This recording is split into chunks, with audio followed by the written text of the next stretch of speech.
Durante mucho tiempo, ciertos pasajes de la Biblia han dejado perplejos a estudiosos, teólogos y creyentes. Uno de los más intrigantes es aquel que habla de gigantes que caminaban sobre la tierra. ¿Quiénes eran esos seres conocidos como los Nefilim? ¿Cuál fue el impacto de su existencia en la humanidad? ¿Y por qué Dios decidió intervenir con tanta severidad? La respuesta está en el capítulo 6 del Génesis y trae implicaciones profundas sobre la fe, la pureza espiritual y la batalla invisible que atraviesa los siglos. Hoy vamos a recorrer antiguos textos y revelaciones espirituales que arrojan luz sobre los gigantes de la Biblia, el origen misterioso de los ángeles caídos y la razón por la cual el diluvio fue mucho más que una lluvia. Fue un juicio divino que redefinió la historia de la humanidad. Este video no trata solo del pasado, se trata de discernimiento, de elección y de la esencia de nuestra obediencia a Dios. Si te gustan los contenidos que unen teología bíblica, reflexión espiritual y revelaciones profundas, suscríbete ahora al canal y activa las notificaciones. Eso nos ayuda a seguir compartiendo este tipo de mensaje con calidad y profundidad. Prepara tu corazón y tu espíritu, porque al final de este video verás las Escrituras con nuevos ojos. Cuando escuchamos hablar de Goliat, inmediatamente imaginamos a aquel gigante que se enfrentó a David con una fuerza descomunal. Pero lo que pocos notan es que Goliat es apenas un reflejo de algo mucho más antiguo. La Biblia menciona que en cierto momento la tierra estaba llena de gigantes, los temidos Nefilim. Esta revelación aparece justo al comienzo de Génesis 6, antes del diluvio, marcando un capítulo oscuro y misterioso de la historia humana. Estos seres eran descritos como héroes de la antigüedad, hombres famosos, Génesis 6:4. A primera vista, parecían grandiosos, pero detrás de esa fuerza había corrupción, violencia y desviación espiritual. No eran solo grandes en estatura, sino también en perversidad. Eran una amenaza directa al plan divino que Dios había diseñado para la humanidad. Su presencia marcó un momento de crisis espiritual y moral extrema. La mención de los gigantes en la Biblia no es simplemente una curiosidad antigua. Es una advertencia sobre cómo el poder, sin una alianza con Dios, se convierte en ruina. El texto bíblico nos enseña que, en vez de admirar a esas figuras, deberíamos aprender de los errores de aquella generación. Su crecimiento físico no venía acompañado de madurez espiritual, y eso los llevó a la destrucción. ¿Será que hoy también estamos tentados a valorar más la apariencia, el poder o la fama, olvidando lo esencial? Si este mensaje toca tu corazón, escribe en los comentarios: Señor, quiero crecer espiritualmente, no solo a los ojos del mundo. Esa es la verdadera grandeza delante de Dios. La Biblia afirma en Génesis 6:2 que los hijos de Dios vieron que las hijas de los hombres eran hermosas y tomaron para sí mujeres de entre todas las que eligieron. Pero ¿quiénes eran esos hijos de Dios? Una interpretación antigua, presente en textos judíos y patrísticos, enseña que estos seres eran ángeles caídos, seres celestiales que cruzaron los límites divinos y tomaron forma humana para relacionarse con mujeres. De esa unión nacieron los Nefilim, gigantes que no solo eran impresionantes físicamente, sino también profundamente corrompidos en espíritu. Esta mezcla prohibida es vista como una corrupción tanto genética como espiritual, que manchaba el plan de pureza y santidad que Dios había establecido para la humanidad. El pecado no estaba solo en los actos, sino en una hibridación que confrontaba directamente el orden creado por Dios. El libro apócrifo de Enoc, aunque no es parte del canon bíblico, describe detalladamente esta rebelión de los ángeles llamados los vigilantes y su involucramiento con las mujeres humanas. Según estos relatos, los Nefilim enseñaron prácticas ocultas, promovieron guerras y llevaron a una degeneración total de la creación. Aunque estos textos no deban tomarse como doctrina, reflejan una preocupación antigua sobre la mezcla entre lo celestial y lo terrenal fuera de la voluntad de Dios. Es importante recordar, Dios nos ha llamado a ser apartados, santos, íntegros. Cuando permitimos que fuerzas ajenas a su plan dominen nuestra vida, también nos volvemos vulnerables a la destrucción. ¿Qué tipo de alianzas estás permitiendo en tu corazón? Escribe en los comentarios: Señor, santifica mis alianzas, y entrégale todo aquello que te aleja de su propósito eterno. Ante la corrupción establecida por los Nefilim y la depravación generalizada de la humanidad, Dios tomó una decisión radical: purificar la tierra. En Génesis 6, 5, 7 leemos que el Señor vio que la maldad del ser humano se había multiplicado y que todos los pensamientos de su corazón eran continuamente malos. Fue entonces cuando decretó el diluvio, un juicio divino para detener el avance de la corrupción genética y espiritual. Ese juicio no fue impulsivo, sino fruto de un corazón herido. Dios se entristeció profundamente al ver el camino que sus hijos habían elegido. El diluvio no fue simplemente una catástrofe natural, fue un acto de justicia, un nuevo comienzo para preservar la línea por la cual vendría el Salvador prometido. Noé fue elegido porque, según Génesis 6:9, era un hombre justo, íntegro entre sus contemporáneos y caminaba con Dios. El arca, en ese contexto, representa mucho más que un refugio físico. Simboliza la salvación a través de la obediencia. Mientras el mundo se burlaba de Noé, él perseveraba en la fe, confiando en la dirección divina, incluso sin entender del todo lo que venía.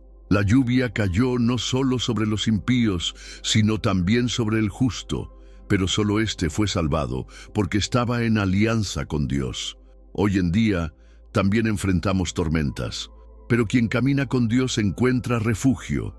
La pregunta es, ¿estás dentro del arca o fuera de ella? Si esta reflexión habló a tu corazón, declara en los comentarios: Señor, quiero estar seguro en tu arca, porque el juicio puede llegar, pero los que pertenecen al Señor son protegidos, incluso en medio de las aguas. Incluso después del diluvio, los relatos de gigantes vuelven a aparecer en las Escrituras. Uno de los más famosos es Goliat, el filisteo que desafió al ejército de Israel y fue derrotado por el joven David. Según 1 Samuel 17:4, Goliat medía 6 codos y un palmo, es decir, cerca de 3 metros de altura. ¿Cómo era eso posible si todos los Nefilim habían sido destruidos? Esta cuestión ha generado muchas interpretaciones. Algunos creen que los genes de los Nefilim sobrevivieron a través de las esposas de los hijos de Noé. Sin embargo, otros teólogos sostienen que esos gigantes posteriores no eran descendientes de los Nefilim, sino hombres con características físicas extraordinarias, como los anaquitas y los refaitas, habitantes de Canaán mencionados en Números 13:33. Independientemente del origen exacto, lo cierto es que la presencia de esos gigantes sembraba temor e inseguridad entre el pueblo de Dios. Aún así, la victoria de David sobre Goliat nos recuerda que el tamaño del enemigo no importa ante la grandeza del Señor. David no ganó con espada, sino con fe. El verdadero poder estaba en la confianza en Dios, no en la estatura física. ¿Y tú? ¿Estás enfrentando gigantes hoy? Tal vez no midan 3 metros, pero pueden tomar la forma de deudas, enfermedades, miedos o pecados. Y así como David, tú también puedes enfrentarlos con fe. Escribe en los comentarios: en el nombre del Señor venceré a mis gigantes, y créelo con el corazón. La victoria es posible, no por fuerza humana, sino por la presencia de Dios. A lo largo de la historia, los estudiosos de la teología bíblica han propuesto 2 interpretaciones principales sobre los misteriosos hijos de Dios, mencionados en Génesis 6:2. La primera, más antigua y literal, sostiene que se trata de ángeles caídos que abandonaron su estado original y se unieron a las hijas de los hombres, dando lugar a los Nefilim. Esta visión se ve reforzada por pasajes como Judas 1:6, donde se habla de ángeles que no guardaron su dignidad. La segunda interpretación sostiene que esos hijos de Dios eran los descendientes de Set, la línea piadosa, mientras que las hijas de los hombres serían las descendientes de Caín, alejadas del camino del Señor. Según esta visión, el pecado no fue la unión física, sino la mezcla espiritual, donde los justos abandonaron su fidelidad para unirse con los impíos, dando origen a una generación corrompida. Ambas posturas encierran enseñanzas profundas. La primera nos alerta sobre los peligros del mestizaje espiritual y moral, rompiendo los límites que Dios ha establecido. La segunda nos invita a reflexionar sobre las alianzas que formamos. ¿Nos estamos uniendo a personas que comparten nuestra fe y valores? ¿O nos estamos alejando del propósito divino por comodidad? En lugar de enfocarnos en la polémica, ¿por qué no sacamos la enseñanza?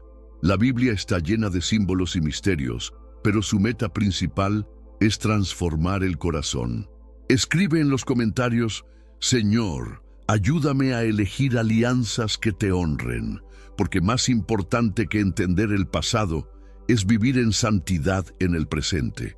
Uno de los argumentos más intrigantes sobre la existencia de los Nefilim gira en torno a la genética. Muchos se preguntan, si solo fueran descendientes humanos, ¿cómo se explica el surgimiento de gigantes con fuerza y tamaño fuera de lo normal? La idea de que una unión entre humanos comunes diera lugar a seres sobrehumanos plantea dudas y sugiere una posible intervención sobrenatural. Por eso, la teoría de los ángeles caídos cobra fuerza. La aparición de seres híbridos, brutales en fuerza y crueles en comportamiento, parece ir más allá de la simple genética humana. Pero la discusión no es solo sobre el cuerpo. La verdadera preocupación bíblica ha sido siempre la pureza espiritual, no solo la biológica. Lo que estaba en juego era la preservación de la línea santa por la cual vendría el Mesías. El peligro del mestizaje espiritual sigue vigente.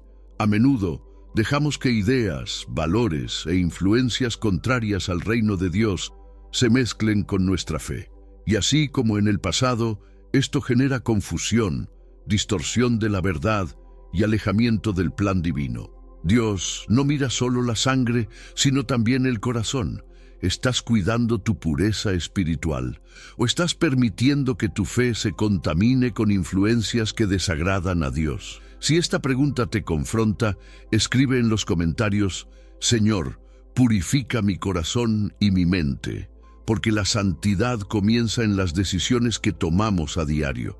La Biblia, al abordar el tema de los Nefilim, el diluvio y los gigantes, también nos ofrece pistas a través de números simbólicos y reveladores. Un ejemplo es la estatura de Goliat, descrita en 1 Samuel 17:4 como 6 codos y 1 palmo, lo que equivale a unos 3 metros de altura. En una época en la que la estatura promedio era mucho menor, esto representaba un coloso imponente. Otro número importante aparece en Génesis 6:3, donde Dios dice: «No contenderá mi espíritu con el hombre para siempre, porque ciertamente él es carne. Serán sus días 120 años». Algunos interpretan esto como un límite antes del diluvio, otros como la nueva expectativa de vida humana, dada la corrupción genética y espiritual que se había establecido. También es interesante que Noé tuvo que esperar 7 días para entrar en el arca después de la advertencia de Dios. Génesis 7:4. El número 7, símbolo de plenitud y perfección, marca el inicio de una nueva etapa para la humanidad. Después de 40 días y 40 noches de lluvia, el mundo quedó purificado y listo para comenzar de nuevo con una línea limpia. Estos detalles no están en la Biblia por casualidad. Refuerzan la intención divina y nos invitan a mirar la palabra con atención y reverencia. ¿Sueles notar los detalles en los planes de Dios? Si es así, escribe en los comentarios: Señor, enséñame a ver tu perfección en cada detalle, porque incluso los números sagrados tienen algo que enseñarnos. Frente a tantos misterios, interpretaciones y revelaciones sobre los Nefilim, los gigantes de la Biblia y los eventos descritos en Génesis 6, una pregunta resuena en nuestro interior. ¿Estamos preservando la pureza espiritual que Dios desea? La historia de estos seres no es solo parte del pasado, es un espejo de lo que sucede cuando el ser humano se aparta de la voluntad divina. Vivimos tiempos donde muchas voces compiten por nuestro corazón. Así como los antiguos se corrompieron con alianzas peligrosas, también nosotros somos tentados a hacer concesiones. Pero Dios sigue llamándonos a la santidad, a la obediencia y a la verdad que libera. La teología bíblica no es solo un conjunto de doctrinas, es una brújula que apunta al camino de la vida eterna. Si sientes que necesitas renovar tu alianza con Dios, este es el momento. Cierra los ojos por un instante, ora en tu interior y pídele al Señor que limpie toda influencia que no viene de Él, que fortalezca tu fe, purifique tu mente y transforme tu historia. Gracias por acompañarnos hasta aquí. Si este mensaje ha tocado tu corazón, no olvides dejar tu amén en los comentarios, suscribirte al canal y activar las notificaciones. Eso nos ayuda a seguir produciendo contenido que edifica la fe. Que Dios bendiga poderosamente tu vida, tu hogar y tu camino espiritual. Hasta el próximo video.